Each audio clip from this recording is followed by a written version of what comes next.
ETV ప్రేక్షకులకి నమస్కారం. Triple citizen soap శుభమస్తు కార్యక్రమానికి స్వాగతం. ఈనాడు శుభమస్తు కార్యక్రమంలోని గ్రహఫల మంచంలో గ్రహాల యొక్క స్థితిగతులు, వాటి యొక్క శుభాశుభ ఫలితాల గురించి పరిశీలిద్దాం. అలాగే ఈరోజు 12 రాసుల వారికి ఏ సంఖ్యలు కలిసి వస్తాయి, రంగుల యొక్క దిక్కుల యొక్క ప్రాధాన్యత, ఏ దేవతల్ని పూజించాలి, ఏ కార్యక్రమాలు ఏ రాసుల వారు చేపట్టాలి అనేటువంటి అంశాలతో పాటు కలశారాధన యొక్క విశిష్టత ఏమిటో ఈనాటి ఆంతర్యంలో పరిశీలిద్దాం.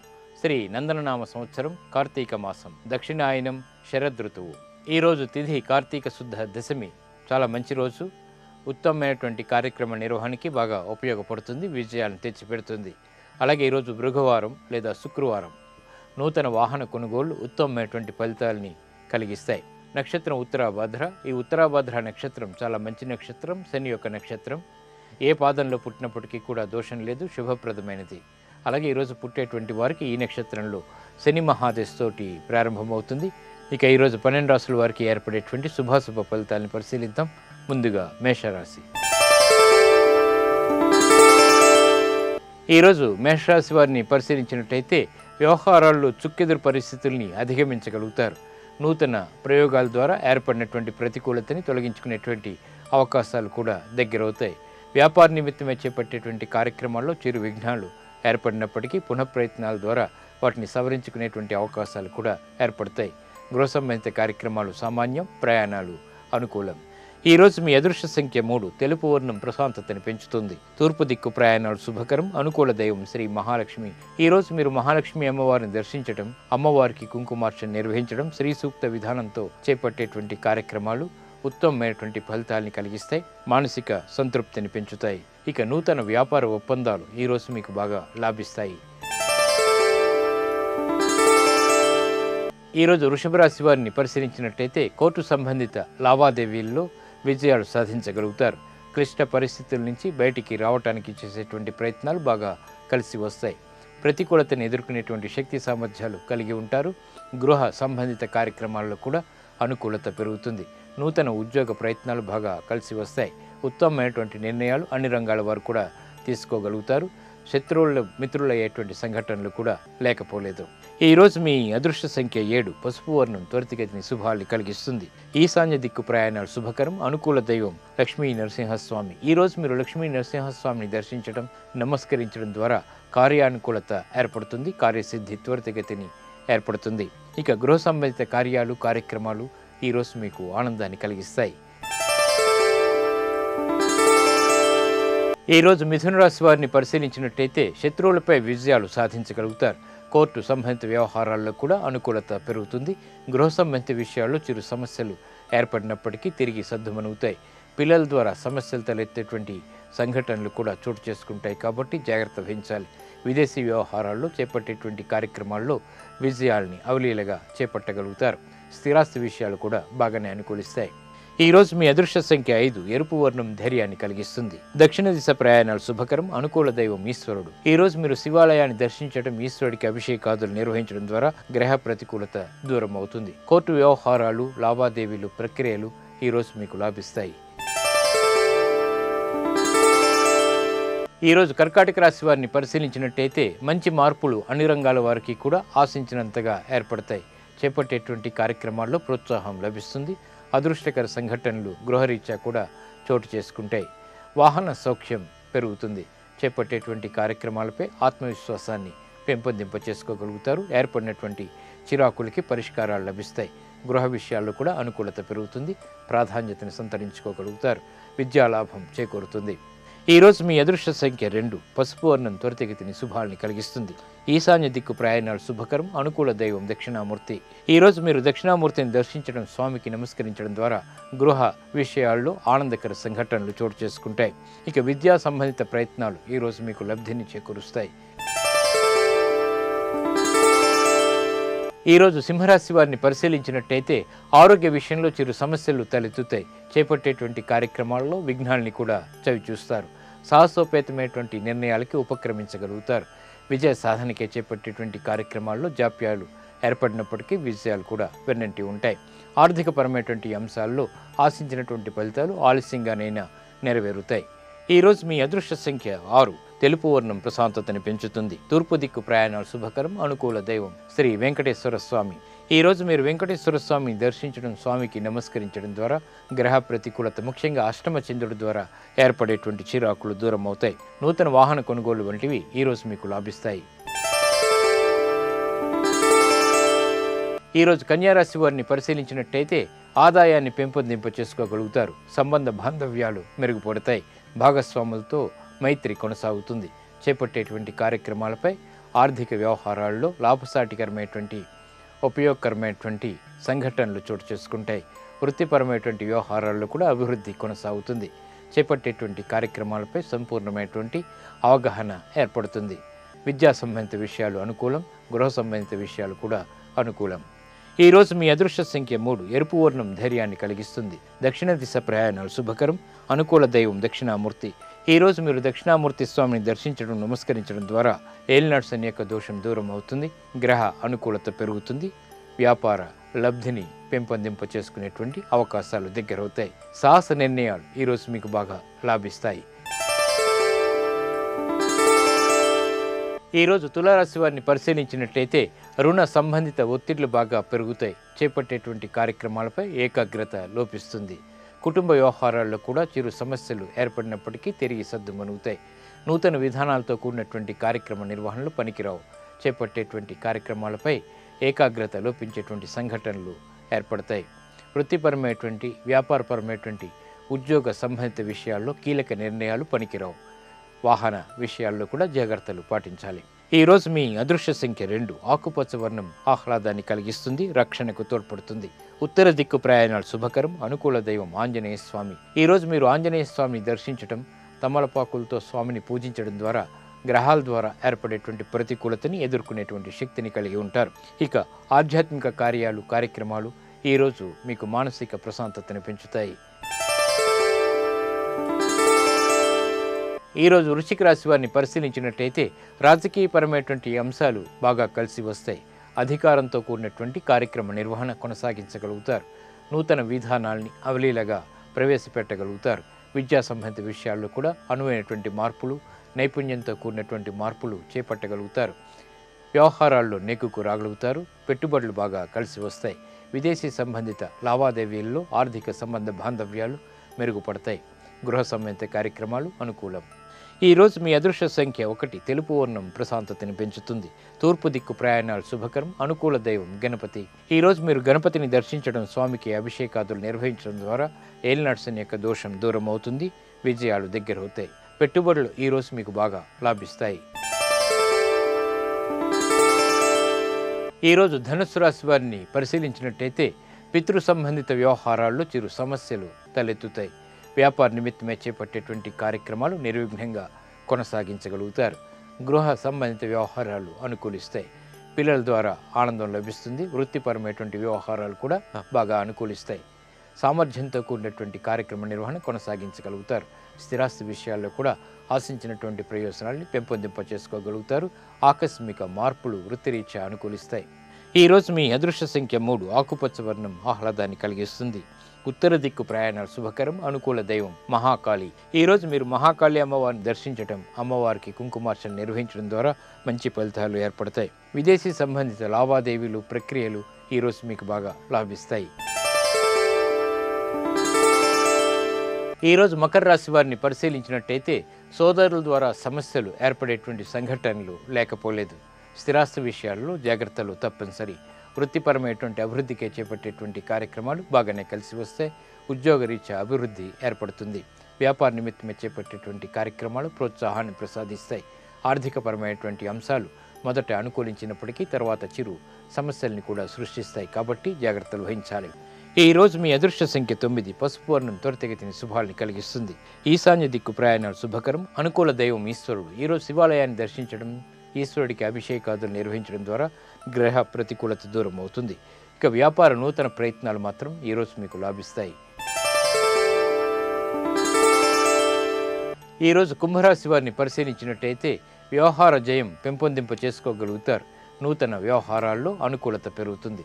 చేపట్టేటువంటి కార్యక్రమాలపై సరైనటువంటి అవగాహన కలిగి ఉంటారు. ఏకాగ్రత కలిగి ఉంటారు.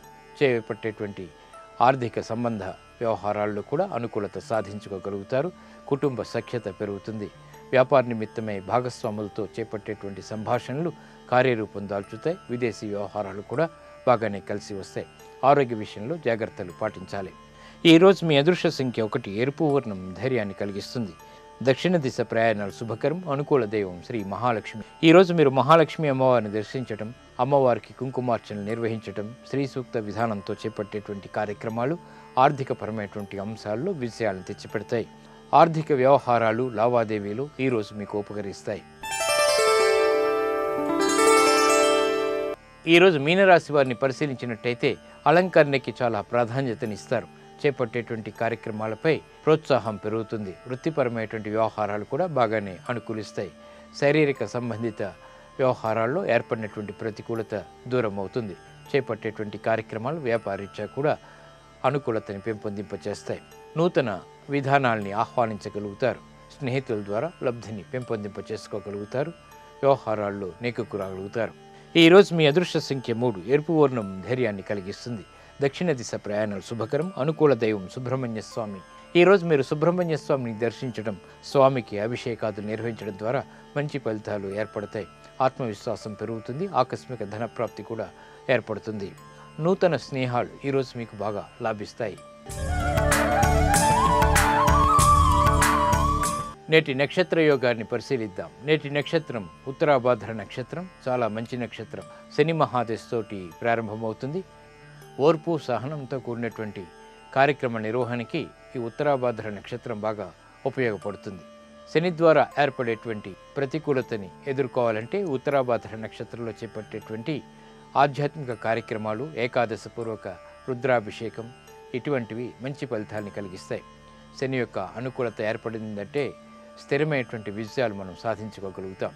అలాగే ఉత్తరాభాద్రలో చేపట్టేటువంటి శుభకార్యాలు, అన్నదానం, పేదలకు చేసేటువంటి వస్త్రదానం ఇటువంటి కార్యక్రమాలన్నీ కూడా సత్వరమే మంచి ఫలితాన్ని కలిగిస్తాయి. అదృష్టాన్ని ప్రసాదిస్తాయి.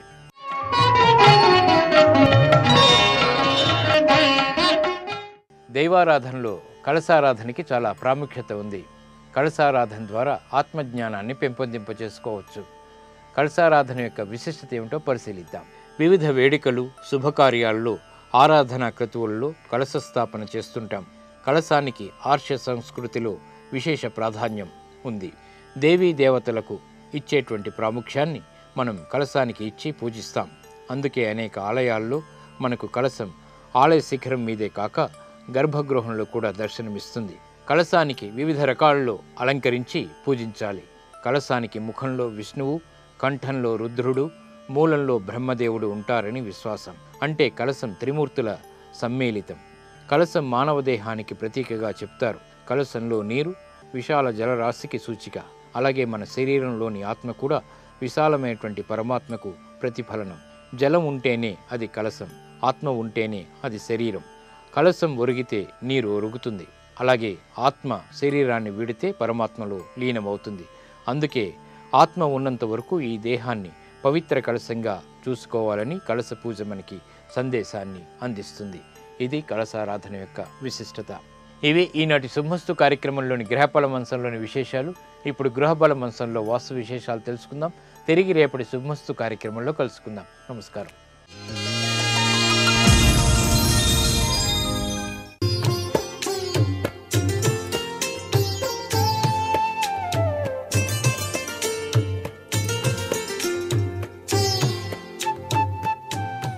XXX డిటర్జెంట్ సోప్ శుభమస్తు కార్యక్రమంలో గృహబలం అంశానికి స్వాగతం.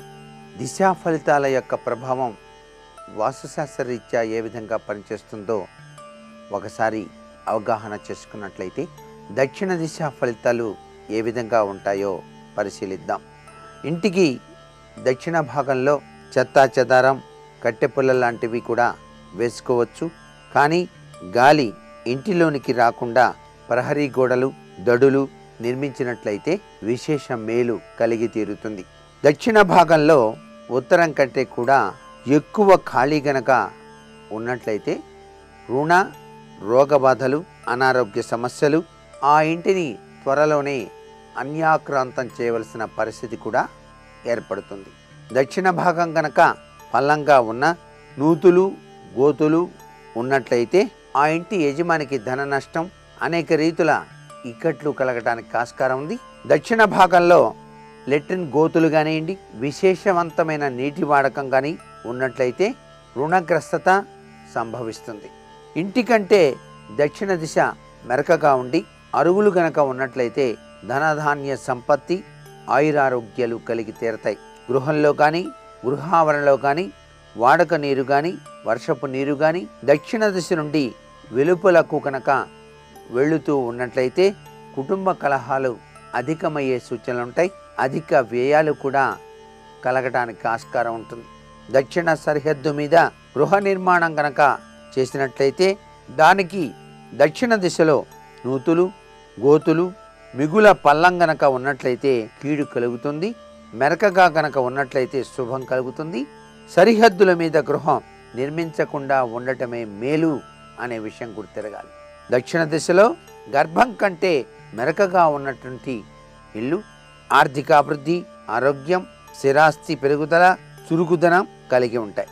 ఇంటికన్నా కూడా దక్షిణ దిశ ఎత్తులో ఉండాలి అనేటువంటి విషయం ఇక్కడ గుర్తుపెట్టుకోవాలి. దక్షిణ భాగంలో ఒకే ద్వారం ఉంచి నిర్మించిన గృహం వ్యాపారాభివృద్ధి ఉంటుంది, కానీ నివాస గృహానికి కష్ట నష్టాలు కలిగించడానికి ఆస్కారం ఉంది. ఉత్తర దిశలో రెండవ ద్వారం తప్పనిసరిగా ఉంచుకొని తీరాలి. దక్షిణ దిశలో సరిహద్దు పెక్కు వంపులు గనక ఉన్నట్లయితే అందులో ఉండేటువంటి వాళ్ళు మాట నిలబెట్టుకోలేని వారుగా జీవితాన్ని గడుపుతారు అని చెప్పేసి గుర్తుపెట్టుకోవాలి. దక్షిణ దిశలో గనక హెచ్చు దొడ్లు, దక్షిణ దిశగా వ్యాపార స్థలములు కొనుగోలు చేయటం మంచిది కాదు, ఆర్థిక ఇబ్బందుల్ని కలిగిస్తాయి. దక్షిణ దిశలో తన స్థలములు అంటి ఉన్నటువంటి స్థలం ఉచితంగా సంక్రమించిన స్థలే ఆ స్థలాన్ని తీసుకోరాదు. ఉత్తరంలో ఇల్లుంది, దక్షిణంలో స్థలం ఖాళీగా ఉంది, ఆ ఇంటిని అమ్మేటప్పుడు ఉత్తర దిశలో ఉన్న వాళ్ళు దక్షిణ దిశలో ఉన్నటువంటి ఖాళీ స్థలాన్ని మాత్రం ఎటువంటి పరిస్థితిలో కొనకూడదు. అలా గనక కొన్నట్లయితే చాలా తీవ్రమైనటువంటి ఇక్కట్లు, ఇబ్బందులు గురి కావలసి వస్తుంది అనే విషయం గుర్తిరగాలి. కానీ నైరుతి దిశ ఫలితం ఏ విధంగా ఉంది వాస్తుశాస్త్రరీత్యా అంటే, నైరుతి దిశలో స్థలంలో ఉండేటువంటి కోణం ఆగ్నేయంగా కానీ వాయవ్యంగా కానీ నైరుతి కానీ తగ్గకుండా పెరగకుండా 90 డిగ్రీలు గనక కలిగి ఉన్నట్లయితే అందులో ఉండేటువంటి వాళ్ళు అదృష్టవంతులు, ఆరోగ్యవంతులై జీవితాన్ని గడుపుతారు. నైరుతి వైపు తక్కువగా ఖాళీ స్థలం ఉంటే ధనధాన్య సంపత్తులు అభివృద్ధి చెందుతాయి, విజయాలు కలిగి ఉంటారు, చిరాస్తులు కూడాను కలిగి ఉంటారు. నైరుతి దిశ మెరకగా ఉండి అందులో ఉపగృహాలుండి ధాన్యపు కొట్లు గనక ఉన్నట్లయితే ఆ ఇంట్లో ఉండేటువంటి వాళ్ళందరూ కూడా చాలా సుఖశాంతులతో వర్ధిల్లుతారు. నేటి వాస్తు సందేహాన్ని పరిశీలించినట్లయితే, స్థలం కొందామనుకుంటున్నానండి, ఆ స్థలం దగ్గరికి వెళ్ళినప్పుడు ఆ స్థలం సరైందా కాదా ఎలా తెలుసుకోవటం అనేది ప్రశ్న. ఒక స్థలాన్ని కొనుక్కొని గృహం కట్టాలి అనేటువంటి తలంపు ఉన్నప్పుడు ఆ స్థలంలో తప్పనిసరిగా కొన్ని పరీక్షలు జరపాల్సి ఉంటుంది. ఆ స్థలం చతురస్రమా దీర్ఘ చతురస్రమా, ఆ కొలతలన్నీ కూడా సరిగా ఉన్నాయా లేదా, ఆ స్థలంలో నైరుతి తగ్గిందా, ఆగ్నేయం ఏమన్నా పెరిగిందా, వాయువు యొక్క పరిస్థితి ఏమిటి, ఈశాన్యం యొక్క పరిస్థితి ఏమిటి కూడా అంచనా వేయాలి. ఆ స్థలంలో గతంలో ఎవరు నివసించారు, వారి యొక్క స్థితిగతులు ఏమిటి అని కూడా ఆలోచన చేసుకోవాలి. ఆ స్థలంలో తెలియకుండా మధ్యలో బావి ఉండి పూడ్చి ఆ స్థలాన్ని గనక అమ్ముతూ ఉన్నట్లయితే, ఎటువంటి పరిస్థితుల్లో కూడా ఆ స్థలం కొనుగోలు చేసినట్లయితే లేనిపోని ఇక్కట్లకు గురి కావలసి వస్తుంది. ఒక స్థలాన్ని ఎంపిక చేసుకునే విధి విధానంలో ఆ స్థల వాస్తు పరిశీలన చాలా అవసరం. ఆ వాస్తు పరిశీలన చేసేటువంటి విధి విధానాన్ని చక్కగా అవగాహన చేసుకొని తరువాతనే కొనుగోలు చేయటం శుభదాయకం. మరికొన్ని ముఖ్య విషయాలు మర్నాడు చెప్పుకుందామా? మరి సర్వే జనా సుఖినో భవంతు.